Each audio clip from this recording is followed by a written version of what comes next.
guys, welcome back to my YouTube channel. So I have a lot to fill you in on. I've changed a ton in the last few weeks. So I'm excited to kind of show you that, and I'll talk about my prep a little bit more later. But this first part, I wanted to give a life update. So I'm gonna let Brandon help me with this while I eat my basic breakfast. And since I know you guys will ask, it is peppers, onions, hash browns, egg whites, chicken, and 1 egg over easy on top. Okay, so basically just a bunch of stuff on a plate. My food's never pretty, but yay!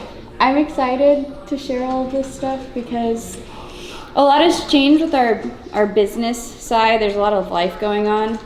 So if you go back a few videos, or if you've followed me on Instagram, you know that we had a company called Harder Culture, and our coaching is called Hustle Harder. So we made a first business mistake there. Yeah. It sounded right in our heads for a while, and we were super excited about it. We had a good direction of like where we wanted to go. But basically, we were trying.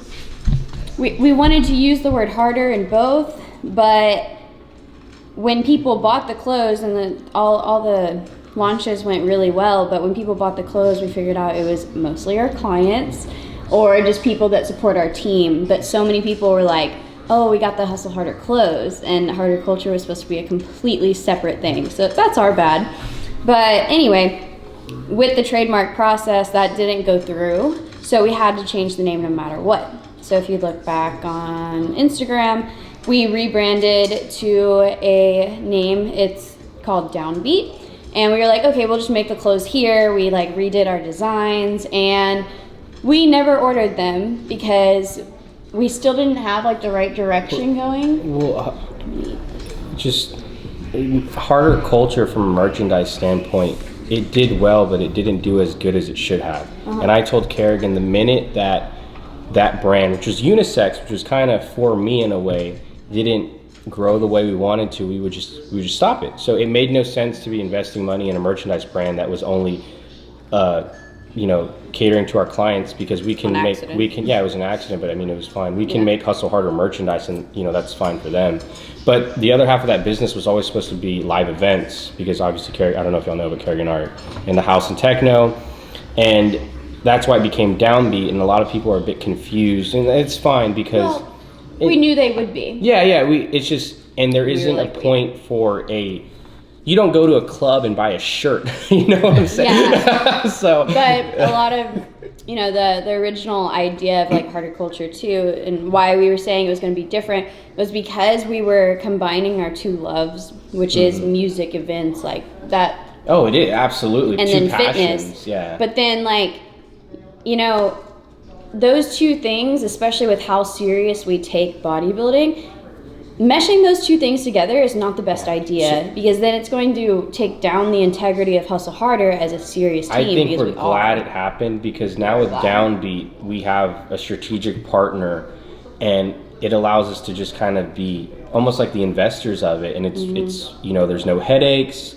We get to go to the events when we want to. We're not required to go there. Yeah. And it's really good. Like, we're excited. The first one's this weekend. Our original date it was the one weekend at freaking froze in Dallas, so we had to move it. So now we have one this weekend and the one 2 weeks later. But it's cool because these are kind of a test run with our partner. But he's super confident things are going to go well, and I think potentially we might do like 8 to 10 a year. That'd probably be the goal. That would be the goal. Yeah. And we're starting it in Dallas because Houston is very saturated right now.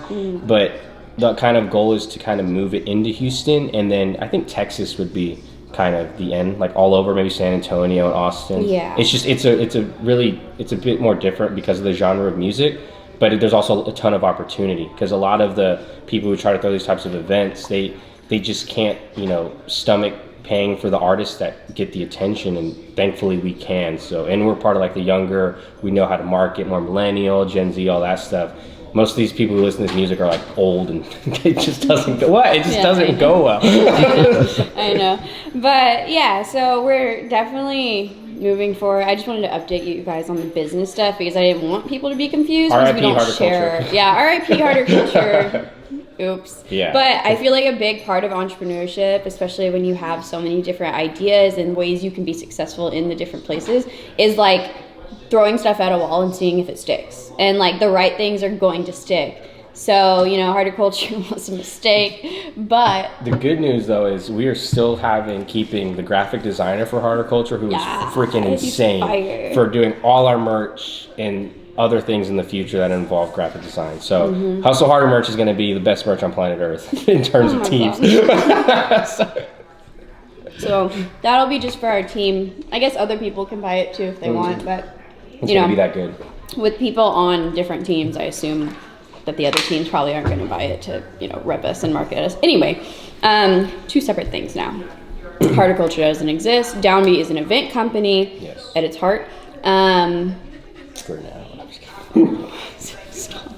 And obviously Hustle Harder, our baby, is still our coaching. So, hi Joey. Okay. Here's our newest CMO, Chief Marketing Officer. He likes potatoes. Anyway, so that's the big business part that's going, and then the other big thing in our life right now, which is the cause of all of our stress, especially with the war going on and the inflation and everything, is building our house. So once again, if you go back a few videos, we bought a lot in August of 2020, height of the pandemic, and we haven't built on it yet, but that is because we are using a very, very different process than personally, like I've never seen anybody go through it ourselves. There's an easy way to explain it, I think. Go ahead. So when you do a custom build, you go to an architect and then you design it, and then you go to the builder and they price it out. They do bids. I think people got confused because they saw us go straight to a builder. It's just a coincidence because we went to an architect that also happens to build their own houses. So it's kind of a one-stop shop. But we always get asked like, okay, how far are you in the house? How far are you in the house? Is it framing? And we've been designing it for like 4 months, and I would say we won't break ground until maybe June or July. Kerigan's going to get like a 2D sketch, but we are so early in it. Like we're barely getting bids right now and it is kind of scary because of the economic climate. I mean, lumber is what, like,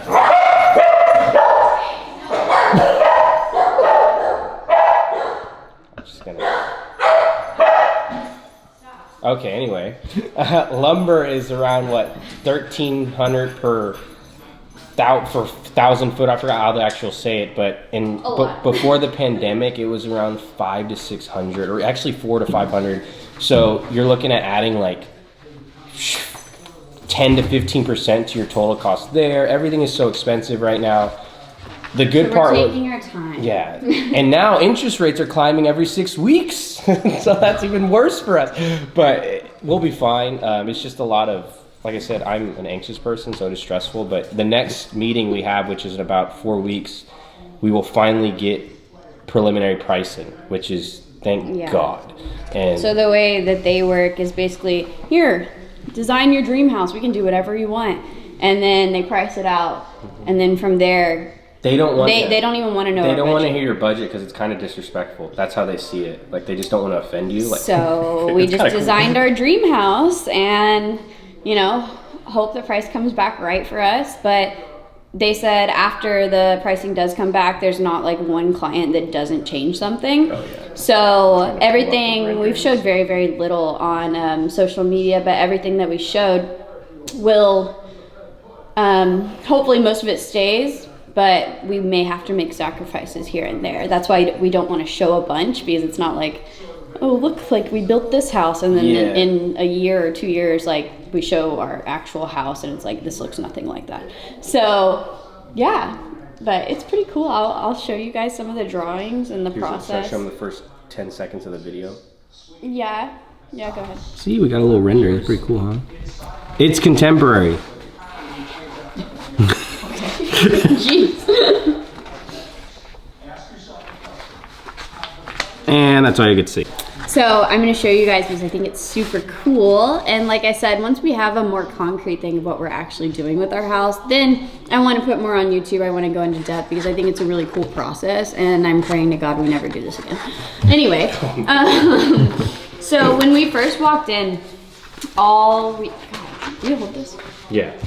All we gave them, all we started with was a piece of paper this size. And the architect came in and he was sitting across from us and he starts drawing upside down. Yeah, it was crazy. Literally like takes our Pinterest board and he's like, let me just work something up here. And starts drawing upside down. This is what we came up with, which is amazing. He colored it and everything. So that's just like the initial idea. And right? so they go from here, because architects are crazy and their minds work amazing. From here, they go to they use the front elevation to actually start the floor plan, which is, where is it? Oh, wrong one. So this is our plot. There we go. This was the rough sketch of the initial floor plan we wanted. Well, yeah, and this is what we came up with. So, like I said, we won't go in, but it's a 4-bedroom, 5-bath, and it's, so, okay, I'm getting ahead of myself. So let's go there, we got the second floor. I'm just gonna start handing you the paper. See, then we went to this is an actual to scale sketch, right? Or is this the massive one? This is the, hold on, yeah, we'll get there. Is this the massive one? This is the No, it's not, this is the right one, this is the right one. It is? Yeah, 4,900, okay. yeah. It's gonna be right above. This is the massive one. Yeah, Take it. Sorry. It came out to a grand total of 8,700 square feet. So we were like, no, no, I don't want that big of a house. Like, no, we're not Mark doing that. Zuckerberg. So then they went back to the drawing board basically, and they scaled it down to the second floor. We won't go into detail today. Then they scaled it down, and that came out to 6,500 square feet, which actually also came out to right around 5,000 living space. So like what you would see on HARs. The total includes garages and veranda and stuff. Yeah. Actual living space is 5,000. So we got it down to where we wanted it. We were always looking for like 4,800 to 5,000, and then they did the 3D rendering. Okay, yeah, that's upstairs. So then they did 3D rendering. So all of these things take some freaking time for them to do. It's been like 4 months. Yeah. 4 months, yeah, 4 months. And you know, like we don't skip any meetings. We can kind of work our schedule any way we want to. And so no interior has started yet. No pool, no landscaping, no, like everything that you would think about a house, like when you go do new construction or something and you're like, you have your interior design meeting where you pick out your countertop, stuff like that. Like, we don't have that. So, because they're doing this. So this will be a one of a kind house. And it's kind of cool. But that's what's taking up all of our time mansion. right now. That's what I call it, the Gian mansion. I don't want a mansion. Anyway, I'm excited to show you guys more of that as it progresses, but I just wanted to give you a life update, honestly, as to why I'm not doing a lot of YouTube right now. I'm prepping Hustle Harder, Downbeat, in our house. And we're also working on the systems. We're supposed to be potentially bringing on new coaches. Oh this yeah, year. for Hustle Harder, I think we are going to bring on some new coaches. So just because I know last time we said something like this, we're not taking applications. We have our prospects, and we're just working on the systems for that first. So yeah, it's tough, yeah. That's pretty much it. That's what's going on right now. Anyway, I've talked so much. I just wanted to give you guys that and get back to our regular scheduled programming. Today, we just switched my split up a little bit, and I'll tell you why at the gym, but today is a glutes and hamstring day, and I'm so excited because I finally found stuff that works with my body. So, I will show you that when we get there, but for now I'm gonna eat, and then we'll hit the gym. I will see you there. Okay, so we're at Alphaland, and I want to take you guys through a more raw style workout today instead of like, you know, the typical edit. But I'm going to explain my new glute and ham day. So when you have a weaker muscle group, typically you're designing your split to where your weakest, the one you need to work on the most, is after your rest day. So for me, that's Sunday, and that would mean Monday used to be my push day, and then for a while it was my pull day, and I'm gonna explain this more, but now it is my glute and ham day. So after my last show, my feedback was to not let my glutes grow anymore and to come in a hair tighter. So I'll update you more on this later, but basically we are right around my past stage weight, and we still have many weeks to go before my target show. So we're doing good on the tighter route. I'm definitely going to be leaner than I've ever been, but the glute route, I think I took it too much to heart. And basically since June, I didn't let up on glute training, but it was on my 3rd day of my rotation, and it's like, that's already my strength, so I wasn't trying to strengthen it more.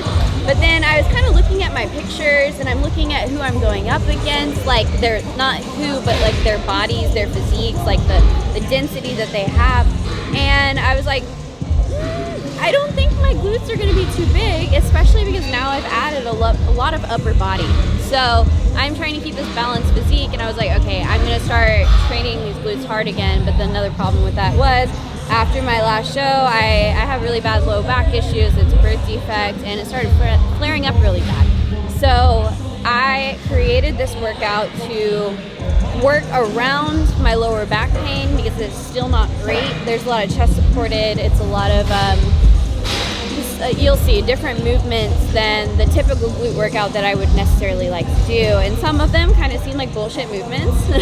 Honestly, I've seen like influencer, like I know I'm an influencer too, but you know, like the Fitspo type things do some of these movements, but you know what, I added in some of the same movements, but then like tripled the weight basically. So I'm taking my way of training and that way of training, combining it together, and my glutes have never been this sore for this long. So we're on the right track. But I'm gonna show you guys, and I'm excited to do so. So let's just.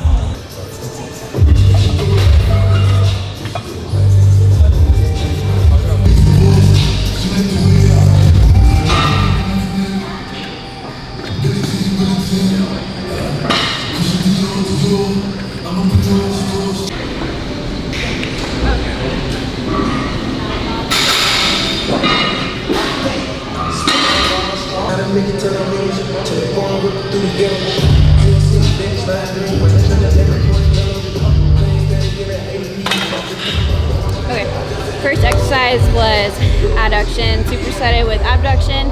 So I've really learned the importance of warming up my hips, especially when it affects my lower back. So that's more of a warm-up style movement for me. It's about 3 sets of 15, and then the last one's to failure. Just to get everything nice and warm, and I don't really have a lot of glute roundness I need to build. It's more about the depth. So this is just a warm up for me, not a main movement. But now we move to hip thrust, which is my number 1.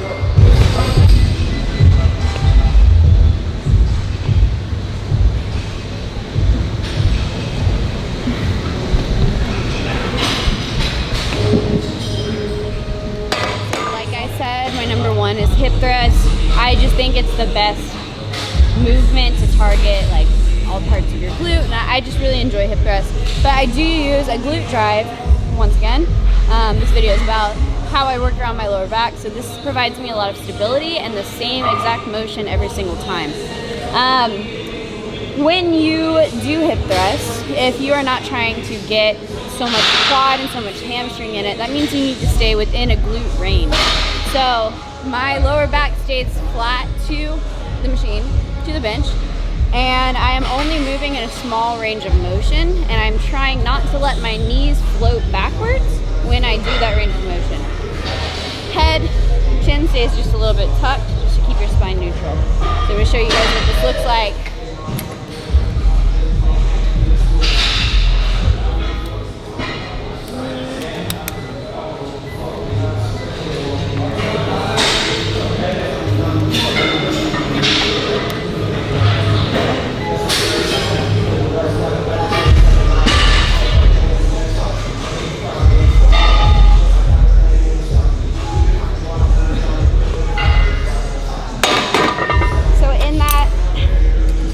small range of motion, but you can think about it as a scoot method with your pelvis to not let your knees rock back.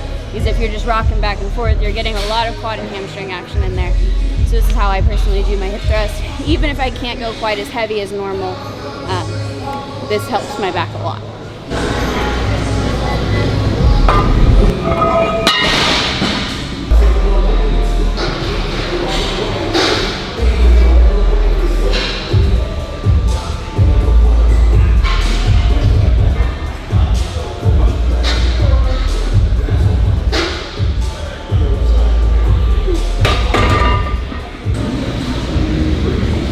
Oh, by the way, this is One Up Nutrition pre-workout because I have started using caffeine again. Tri-carb and then the BCA EAA mix. It's my intra. I typically finish it. Well, I start it 30 minutes before my workout and finish it while I'm at the end of my first movement. So, code Kerigan. 20% off.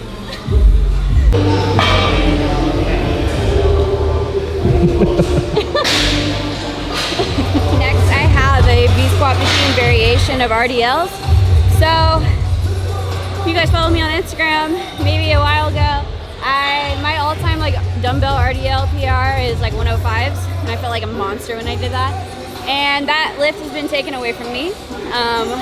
So dumbbell RDLs, barbell RDLs, any stiff leg, even on Smith machine is just not okay with my back. But I have a V-squat variation here, and you know, I'm thinking, I haven't looked into the science behind it, but the difference is where the load is coming from, and obviously a machine. The angle of the load is different on this variation, so I think that's why my back can handle it, and that's super exciting for me because I actually get to do like a heavy hip hinge movement, which I think is truly the key to my like very, very 3D glutes I have on stage. So to have this back, I'm really happy. And now I get to push the weight again.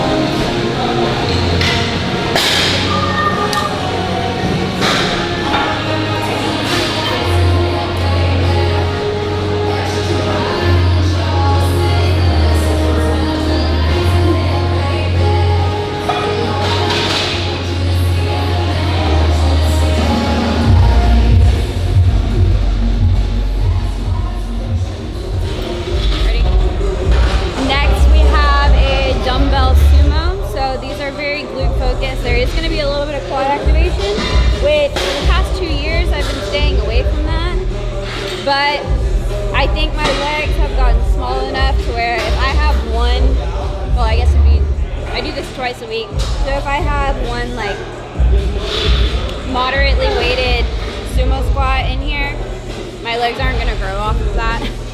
So I'm just going to do a glute focus version, which basically means instead of like leaning over in a traditional like sumo squat like this, where you get a lot of quad action, your pelvic tilt and going from there. So it's not a full range of motion, but it is very, very glute focused. And if you keep your chest up, weight towards you, and your weight back, you can really hit the glutes without getting a lot of quad activation. So verify on this one, I kind of want you guys to see the angle from the side here. So in a sumo stance, and instead of going down like where your butt's sticking out and it looks really good for like Instagram, you want to keep here and you're going down like that. This never moves no matter how low you get, and then constant tension on the glutes by not standing all the way up. So you're not like locking out at the top, you're just here. Yeah. Oh, that's loud. Can you hear me? Yeah, I just gotta probably get a little bit closer. Okay, I'm gonna scream at y'all since it's loud in here. We're in gym 2. Got my favorite Smith machine. These are my Fitspo workout. It's like a kickback. It's like, I call it the frog thing. Sorry. I call it the frog thing. These, I don't know what else to call it. So Smith machine setup. We got a bench here. I'm not putting my face on this nasty bench, so I have a towel. And then we have a thin band. So you'll see on the movement,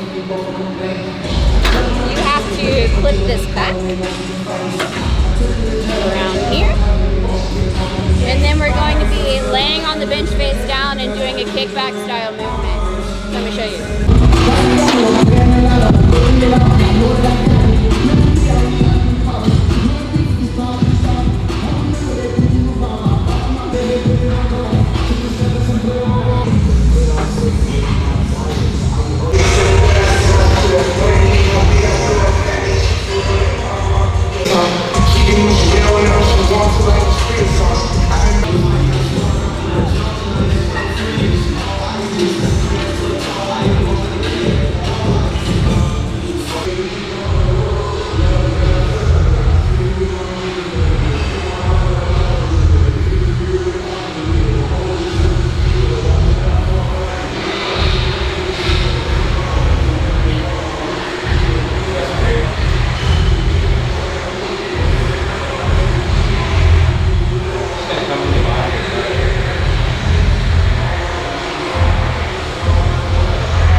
Looking like right now. We are in single digits out from the projected show, but I haven't decided 100% yet. I'm letting my body decide when I'm ready.